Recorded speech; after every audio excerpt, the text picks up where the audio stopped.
Monsieur le Président, bonjour. Bonjour. Êtes-vous en train de négocier votre départ, comme il se dit, à Paris, dans les milieux officiels en ce moment?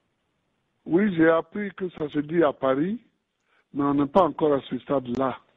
On n'est pas au stade de négociation. Et puis, mon départ d'où? Mon départ vers où? Ce que je peux vous dire, c'est que hier, nous avons subi des frappes lourdes, aériennes, de la part de l'armée française.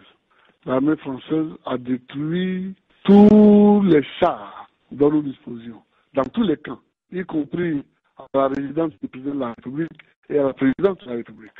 A détruit toute notre soute de munitions, a détruit la télévision, a détruit la radio, etc. Bon, donc, on ne peut pas détruire les camps de gendarmerie d'Agban. Donc, les militaires, eux, ont demandé la cessation de la belligérance, surtout aux Français.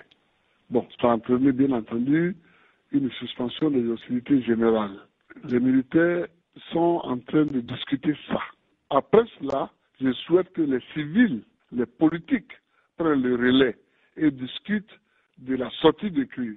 À ce moment-là, oui, on pourra me poser des questions, mais pour le moment, ce n'est pas le cas. Mais dans le cadre d'éventuelles négociations, à ce moment-là, que demanderiez-vous, vous, Monsieur le Président?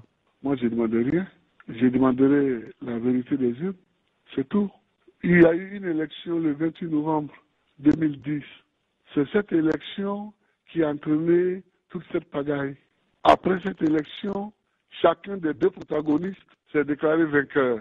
C'est la source des derniers soubresauts. Donc, pour régler ce problème, il faut savoir qui a gagné et qui n'a pas gagné et qui n'a pas gagné. Il y a des solutions simples que je propose. S'il y en a qui proposent d'autres solutions, qui le disent, on examinera tout. C'est ce que moi je vois comme sortie de crise.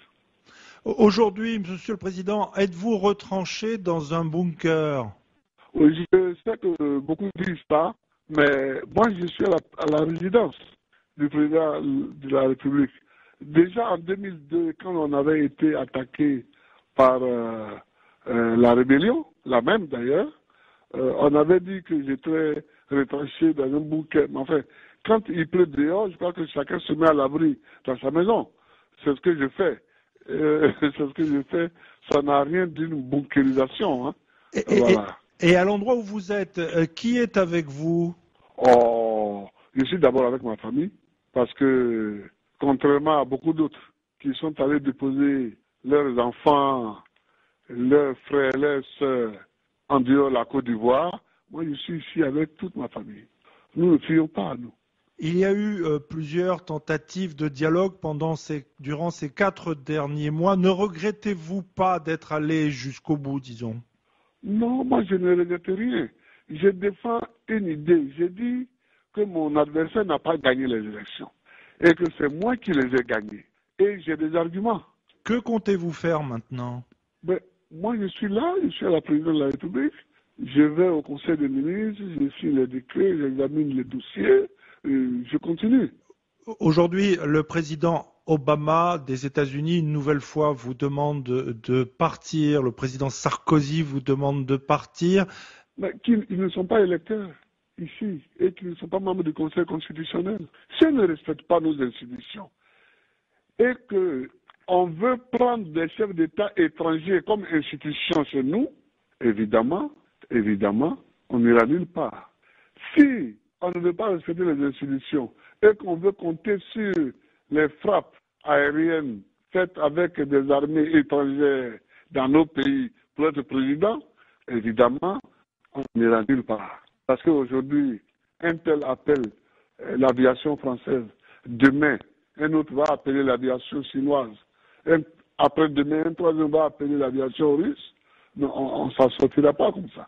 On ne s'en sortira pas. Dernière question, Monsieur le Président. Jusqu'où êtes-vous prêt à aller? Mais moi, il n'y a pas de jusqu'où. J'ai dit, j'ai gagné les élections. Mon adversaire dit, il a gagné les élections. J'ai dit, OK, asseyons-nous et discutons. Sortons les arguments. C'est tout ce que je demande. C'est tout. Mais on ne m'écoute pas.